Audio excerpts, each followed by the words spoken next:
In 1975, the Supreme Court issued a landmark ruling in the case between the National Labor Relations Board and Weingarten Inc. In this lawsuit, an employee at Weingarten Inc. contended that his rights under the terms of the collective bargaining agreement had been violated when management of the company refused to allow him to secure union representation during the course of an investigatory meeting. The decision in this lawsuit is now known as what is called the Weingarten rights. Under the Weingarten rights, an employee has the right to ask for and secure union representation at any time during the course of a disciplinary counseling or investigatory meeting. The purpose of this training module is to allow new managers a first-hand experience to view both a right and a wrong example of how to proceed if an employee is asking for union representation. In today's healthcare environment, many times circumstances arise where managers have to conduct an investigation over errors or mistakes that have occurred. Let's take a look at a way that a manager might proceed when approaching an employee to let that person know that an investigation is going to occur. Hey, boss. Hey, JJ, how's it going? Good. Good. I was wondering if you had a couple minutes to talk about the recent med error that occurred with the insulin on the patient you had the other day. I wonder if you were going to be talking about that. So I was hoping maybe we can meet in my office in about 5 minutes. Just to give you a heads up, depending on what you and I talk about, and kind of go through some of the events, may or may not lead to a counseling today. Okay. I've got a few things to do with my patient, and then I'll come to your Get office. someone to cover you and head on over? Sounds good. Sounds good, thanks. The first example that we're going to look at is definitely the wrong way to proceed. You'll notice in this example how the manager actually discourages the employee from seeking union representation. In fact, the manager in this example almost threatens to increase the disciplinary action if the employee gets a union rep. Let's look at this first example. Hey JJ, thanks for coming on by. Have a seat. So I just wanted to go over the insulin error that occurred the other night on the patient that you were taking care of. I was reviewing the report that I got printed up for me, and it looks like maybe the patient you were caring for got an extra dose of insulin that night. So I was hoping maybe we could just go through the process, kind of you could walk me through your med administration process, and I could just get a better understanding of what happened that shift. Sure.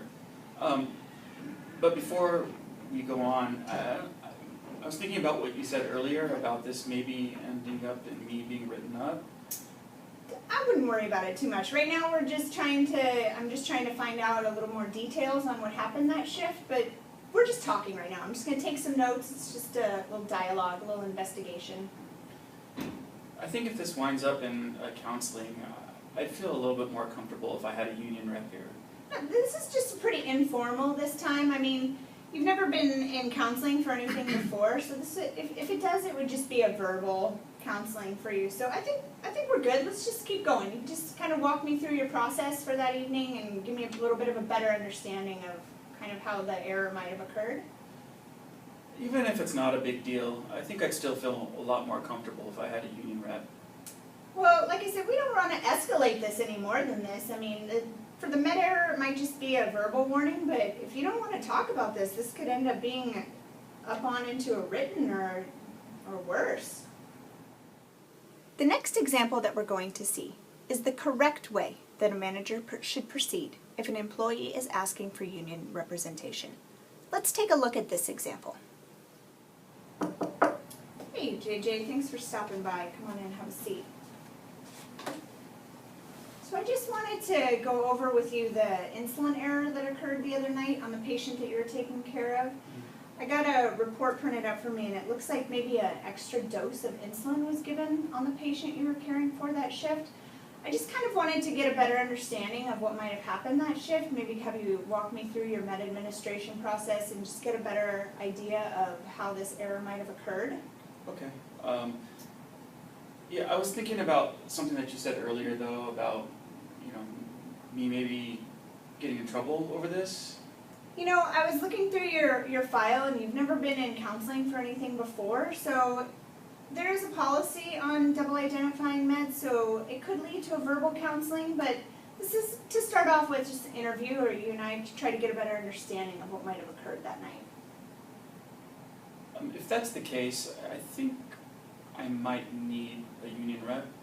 Okay, that's understandable. Why don't I give you about 3 hours to look and see if there's a rep available in the hospital today that can come sit down and speak with us. If you're unable to find one, just swing by and let me know, and we'll reschedule for tomorrow morning at 8 down in HR when you can have a union rep present with you, okay? Okay. I hope that this training module has given any nurse manager working today at an organization covered under a collective bargaining agreement a better understanding of both the right and the wrong way to proceed when an employee is asking for union representation. The Weingarten rights have very specific guidelines when an employee is seeking representation. I hope that this module has made you better informed to practice in today's healthcare environment. Thank you.